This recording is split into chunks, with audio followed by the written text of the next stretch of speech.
مصطفیٰ۔ بسم اللہ الرحمن الرحیم، الحمد للہ رب العالمین، والصلاة والسلام علی سید الانبیاء والمرسلین، محمد وآلہ وصحبہ اجمعین، اما بعد۔ محترم ناظرین، شہنشاہ بطحہ تاجدار مدینہ احمد مصطفیٰ محمد مجتبیٰ حضرت محمد الرسول اللہ صلی اللہ علیہ وسلم کی سیرت طیبہ کے سلسلے میں 80 ویڈیوز الحمدللہ پیش کی جا چکی۔ ان 80 ویڈیوز میں حضور اکرم صلی اللہ علیہ وسلم کی ولادت مبارکہ سے لے کر ہجرت کے چوتھے سال تک پیش آنے والے واقعات کا، غزوات کا، حضور اکرم صلی اللہ علیہ وسلم کی مبارک حیات کے مختلف حالات کا تذکرہ کیا گیا۔ گزشتہ ویڈیو میں ہم نے سنا کہ ہجرت کے 5ویں سال بھی بہت سارے اہم واقعات پیش آئے، کچھ ایسی لڑائیاں ہوئیں، کچھ ایسے غزوات ہوئے جن کو تاریخ نے بڑی اہمیت دی۔ مورخین نے اور اسلامی تاریخ کو لکھنے والوں نے حضور اکرم صلی اللہ علیہ وسلم کی سیرت کو، آپ علیہ الصلاۃ والسلام کی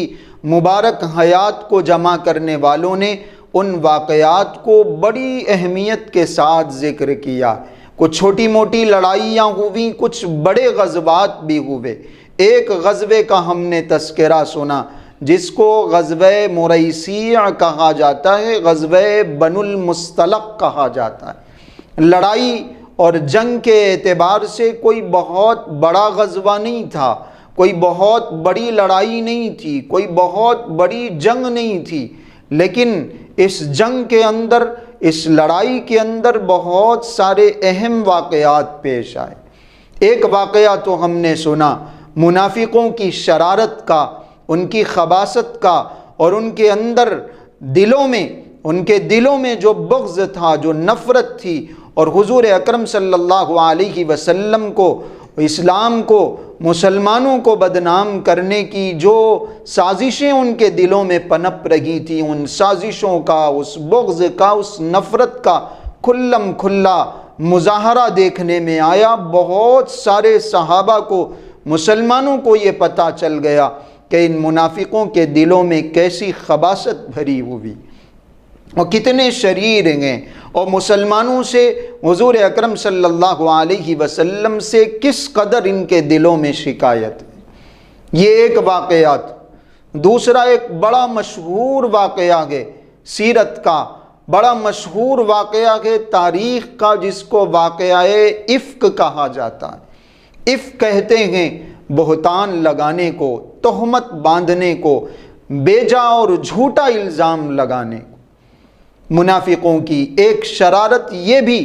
اسی غزوے میں سامنے آئی کہ انہوں نے نعوذ باللہ، 1000 بار نعوذ باللہ، حضور اکرم صلی اللہ علیہ وسلم کی سب سے محبوب زوجہ ام المؤمنین حضرت عائشہ رضی اللہ عنہا پر انہوں نے تہمت لگائی، الزام لگایا، بہتان باندھا۔ اس غزوے سے جب واپس ہو رہے تھے، اما جان حضرت عائشہ رضی اللہ عنہا نے خود یہ سارے واقعات بیان کیے۔ جب اس غزوے سے واپس ہو رہے تھے، ایک جگہ رات کو نبی اکرم صلی اللہ علیہ وسلم نے پورے لشکر کے ساتھ قیام فرمایا، اور رات کے اندھیرے میں فجر سے پہلے ہی آپ علیہ الصلاۃ والسلام نے اس لشکر کو وہاں سے روانہ ہونے کا، کوچ کرنے کا حکم دیا۔ رات کے اندھیرے میں اس لشکر نے چلنا شروع کر دیا۔ اما جان حضرت عائشہ رضی اللہ عنہا قضائے حاجت کے لیے، اپنی ضرورت کو پورا کرنے کے لیے لشکر کو چھوڑ کر تھوڑی سی دور چلی گئی تھی۔ وہاں ان کا ہار ٹوٹ کر گر گیا۔ وہ جب واپس آئی تو دیکھا کہ ان کا ہار موجود نہیں ہے۔ وہ ہار تلاش کرنے کے لیے جب وہاں سے گئیں، واپس آئیں تو وہ جو لشکر تھا، وہ سارا لشکر وہاں سے روانہ ہو چکا تھا، کوئی موجود نہیں۔ اما جان حضرت عائشہ رضی اللہ عنہا حضور اکرم صلی اللہ علیہ وسلم کے ساتھ جنگوں میں شرکت کرتی تھیں، غزوات میں، سفروں میں آپ علیہ الصلاۃ والسلام کے ساتھ شریک ہوتی تھیں، تو ایک کجاوا آپ علیہ الصلاۃ والسلام نے ان کے لیے بنوایا تھا، اس میں وہ سفر کیا کرتی تھی، اس میں بیٹھتی تھیں۔ کچھ لوگوں کی ذمہ داری تھی اس کجاوے کو اٹھا کر چلا کرتے تھے، اس کجاوے کو اٹھا کر ایک جگہ سے دوسری جگہ پہنچایا کرتے تھے، جس کو ہودج کہا جاتا ہے، پالکی کہا جاتا ہے۔ حضرت عائشہ رضی اللہ عنہا اس میں بیٹھتی تھیں، لوگ اٹھا کر اس کو سفر میں اپنے ساتھ رکھتے تھے۔ حضرت عائشہ رضی اللہ عنہا ہار تلاش کرنے کے لیے گئیں، یہاں جن لوگوں کی ذمہ داری تھی اس پالکی کو اٹھانے کی، اس ہودج کو اٹھانے کی، اس کجاوے کو اٹھانے کی، انہوں نے یہ سمجھا کہ اماں جان حضرت عائشہ رضی اللہ عنہا اندر موجود ہیں، چونکہ وہ ہلکی پھلکی تھی، زیادہ وزن ان کا نہیں تھا، پتہ نہیں چلتا تھا کہ وہ اندر موجود ہیں یا نہیں ہیں، اور آپ علیہ الصلاۃ والسلام کی زوجہ محترمہ ہیں، ام المومنین ہیں، مسلمانوں کی ماں ہے، پوچھنے کی بھی ہمت نہیں تھی، انہوں نے وہ کجاوا اپنے کندھوں پر اٹھا لیا اور سفر شروع کر دیا۔ انہیں یہ پتہ بھی نہیں چلا کہ حضور اکرم صلی اللہ علیہ وسلم کی زوجہ محترمہ حضرت عائشہ رضی اللہ عنہا اس ہودج میں، اس کجاوے میں موجود نہیں ہیں۔ حضرت عائشہ رضی اللہ عنہا تشریف لائیں اسی جگہ جہاں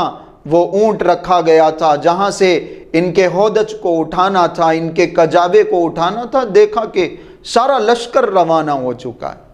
انہوں نے یہ سوچا کہ اگر میں اپنا سفر جاری رکھوں گی، میں آگے بڑھوں گی تو ہو سکتا ہے راستہ بھٹک جاؤں، آپ علیہ الصلاۃ والسلام کسی کو تلاش کرنے کے لیے بھیجیں، میں یہاں موجود نہ رہوں، میں کسی اور راستے پر چلی جاؤں تو زیادہ مشکل ہوگی، میں یہیں رہوں گی، آگے منزل پہ جب جا کے مجھ کو تلاش کیا جائے گا آپ علیہ الصلاۃ والسلام خود ہی کسی آدمی کو بھیجیں گے، میں ان کے ساتھ آگے کا سفر کر لوں۔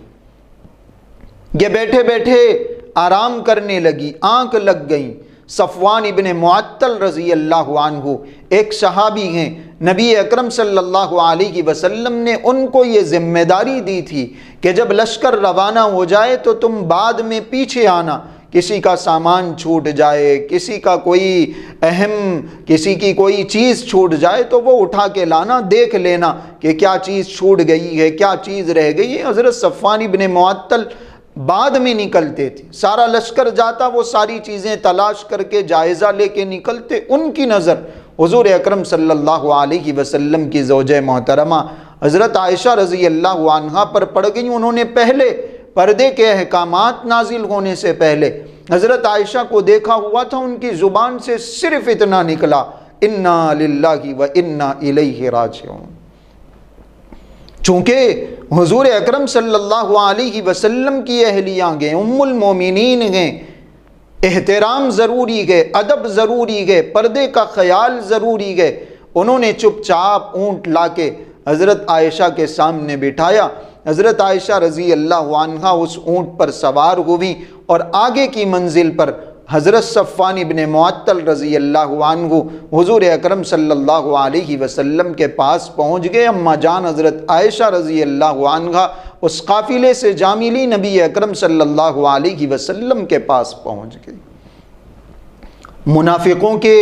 دلوں میں تو خباثت تھی، شرارت تھی، کوئی موقع حضور اکرم صلی اللہ علیہ وسلم کو تکلیف پہنچانے کا، کوئی موقع مسلمانوں کو، اسلام کو بدنام کرنے کا ہاتھ سے جانے نہیں دیتے تھے۔ انہوں نے ایک ہوا کھڑا کر دیا، ایک الزام اماں جان حضرت عائشہ رضی اللہ عنہا اور حضرت صفوان ابن معطل کے اوپر لگا دیا کہ یہ دونوں پیچھے رہ گئے، ان دونوں کے درمیان نعوذ باللہ کوئی غلط کام ہو گیا ہے۔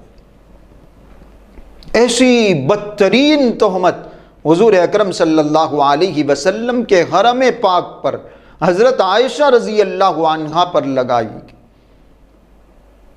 الزام لگایا گیا گناہ کا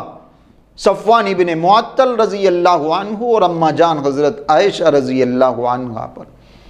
قافلہ مدینہ منورہ میں پہنچ گیا، اور جب تک مدینہ المنورہ میں یہ قافلہ پہنچا یہ افواہیں گرم ہونے لگیں، تہمتیں صحابہ کرام رضوان اللہ علیہم اجمعین کے درمیان منافقین پھیلانے لگے۔ اتنی زیادہ انہوں نے اس تہمت کو پھیلانے کی کوشش کی، اس الزام کو لوگوں کے درمیان اتنا زیادہ انہوں نے اس کے چرچے کیے، لوگوں کے درمیان اتنا زیادہ اس کو بولنا شروع کر دیا کہ بعض صحابہ کرام رضوان اللہ علیہم اجمعین بھی اس تہمت میں ان کے ساتھ ہو گئے، ان منافقوں کے ساتھ ہو گئے۔ حضرت مصطح ابن اساسہ رضی اللہ عنہ، حضرت حسان ابن ثابت رضی اللہ عنہ، حضرت حمنہ بنت جہش رضی اللہ عنہ، یہ وہ صحابہ تھے جو ان کی باتوں میں آ گئے اور انہوں نے اس الزام کو، اس تہمت کو صحیح سمجھ لیا۔ ایک بازار تہمتوں کا، افواہوں کا گرم ہو گیا اور پورے مدینہ المنورہ میں یہ چرچا ہونے لگا، یہ تہمتیں پھیلنے لگی، یہ افواہیں پھیلنے لگی کہ اماں جان حضرت عائشہ رضی اللہ عنہا اور نعوذ باللہ حضرت صفوان ابن معطل رضی اللہ عنہ بعد میں آئے، ان دونوں کے درمیان کوئی غلط تعلق۔ اماں جان حضرت عائشہ رضی اللہ عنہا کو اس بارے میں بالکل بھی کوئی خبر نہیں، وہ تو سفر سے آئیں اور فوراً بیمار پڑ گئیں، گھر میں وہ موجود ہیں، ان کو یہ پتہ نہیں کہ باہر افواہوں کا ایک طوفان کھڑا ہو گیا، ان کے خلاف ایک تہمتیں باندھی جا رہی ہیں، الزام لگائے جا رہے ہیں، کچھ بھی اماں جان حضرت عائشہ رضی اللہ عنہا کو خبر نہیں۔ اماں جان حضرت عائشہ فرماتی ہیں مجھے تو بس اتنی بات کی خبر تھی، مجھے تو بس اتنا پتا تھا کہ حضور اکرم صلی اللہ علیہ وسلم کی وہ لطف و مہربانی، وہ محبت مجھے حضور اکرم صلی اللہ علیہ وسلم میں نظر نہیں آ رہی تھی جو آپ ہمیشہ میرے ساتھ رکھا کرتے، جس محبت سے آپ علیہ السلام پیش آیا کرتے تھے، جیسی مہربانی اور جیسی شفقت کا معاملہ آپ علیہ السلام میرے ساتھ فرماتے تھے، وہ محبت وہ شفقت نظر نہیں آ رہی۔ میں پریشان تھی کہ کیا بات ہو گئی، کیا ماجرا ہو گیا۔ ادھر افواہوں کا بازار گرم ہے، منافقین پوری کوششوں میں لگے ہوئے ہیں۔ آپ علیہ السلام کی توجہ حضرت عائشہ رضی اللہ عنہا سے کم ہو گئی، حضرت عائشہ رضی اللہ عنہا گھر میں موجود ہیں، بیمار پڑی ہوئی۔ آپ علیہ السلام نے اس موقع پر بعض صحابہ کرام رضوان اللہ علیہم اجمعین سے مشورہ فرمایا۔ حضرت اسامہ ابن زید رضی اللہ عنہ نے فرمایا اللہ کے رسول وہ تو آپ کے گھر والے ہیں، وہ آپ کی اہلیہ ہیں، آپ کے زوجہ، آپ کی بیوی ہیں، ہم ان کے سلسلے میں سوائے خیر اور بھلائی کے کچھ بھی نہیں جانتے۔ حضرت علی رضی اللہ عنہ نے فرمایا اللہ کے رسول آپ کو اس قدر پریشان ہونے کی ضرورت نہیں ہے، اللہ رب العزت نے آپ کے لیے آسانیاں پیدا فرمائی ہیں، آپ اور بھی دوسری بیویوں سے نکاح کر سکتے ہیں، دوسری عورتوں سے نکاح کر سکتے ہیں، اگر آپ ان کے بارے میں مزید تحقیق کرنا چاہتے ہیں تو اماں جان حضرت عائشہ رضی اللہ عنہا کی باندی سے بریرہ سے پوچھ لیجیے۔ آپ علیہ السلام نے حضرت بریرہ سے پوچھا کہ کیا ماجرا ہے، تمہارا میری بیوی کے بارے میں، میری اہلیہ کے بارے میں کیا خیال ہے؟ انہوں نے فرمایا اللہ کے رسول سوائے خیر کے، بھلائی کے میں ان کے بارے میں کچھ بھی نہیں کہہ سکتی، کوئی عیب ان کے اندر موجود نہیں ہے، ایک چھوٹی سی بات ہے، وہ یہ ہے کہ چونکہ ان کی عمر کم ہے، تھوڑی سی لاپرواہی ان کے اندر ہے، وہ جب آٹا گوندتی ہیں تو گوندنے کے بعد جا کے بیٹھ جاتی ہیں، نیند لگ جاتی ہے، سو جاتی ہے اور بکری آ کے وہ آٹا کھا لیتی ہے، بس یہ ایک چھوٹا سا عیب ہے اور کوئی عیب ان کے اندر نہیں۔ حضرت زینب بنت جہش رضی اللہ عنہا حالانکہ وہ شوکن ہیں، حضور اکرم صلی اللہ علیہ وسلم کی دوسری اہلیہ ہیں، ان سے پوچھا گیا آپ علیہ السلام سے، حضرت زینب رضی اللہ عنہا نے فرمایا کہ میں تو اپنے کانوں کی حفاظت کرتی ہوں، اپنی نگاہوں کی حفاظت کرتی ہوں، احمی سمعی و بصری، میں ایسے کسی معاملے میں نہیں پڑتی، میں تو عائشہ کے بارے میں صرف خیر کی بات کہہ سکتی ہوں، خیر کی بات ہی جانتی ہوں۔ نبی اکرم صلی اللہ علیہ وسلم کو اطمینان ہوا، تسلی ہوئی۔ آپ علیہ السلام نے ان صحابہ سے مشورہ کیا اور پھر آپ علیہ السلام ایک دن مسجد نبوی میں تشریف لائے۔ ممبر پر نبی اکرم صلی اللہ علیہ وسلم نے جو خطبہ دیا اور آگے اس واقعے میں جو حالات پیش آئے وہ حالات انشاءاللہ آگے کی ویڈیو میں ذکر کیے جائیں گے۔ آج کے لیے اتنا کافی ہے۔ السلام علیکم ورحمۃ اللہ وبرکاتہ۔